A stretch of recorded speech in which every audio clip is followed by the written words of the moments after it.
अस्सलाम वालेकुम नाजरीन, मैं आपका मेज़बान चौधरी सबर शराज इस वक्त ये नाज़रीन वीडियो तस्वीरें चकसवाड़ी ज़िला मीरपुर कश्मीर राजा बाज़ार।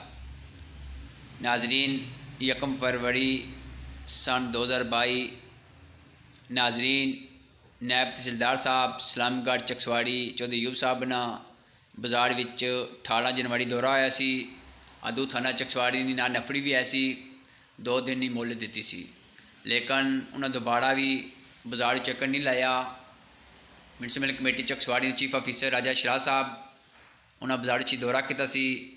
बड़े प्यार नाल इन्हें थारे जिन्हें रखे हैं इन्हें ब्रीफिंग दी सी तो इन्हें कितने चाहिए उड़े सन, लेकिन इतना टाइम गुजरने तो बाद जिन्हें बंदे चाहिए सन वो भी मजीद रखने जाने। हूँ मैं इंतजामिया गुजारिश करना कि इतने इन्होंने खिलाफ कानूनी कार्रवाई करा ताकि ये बाज़ार ने रास्ते जे मजीद खुले हुए हैं।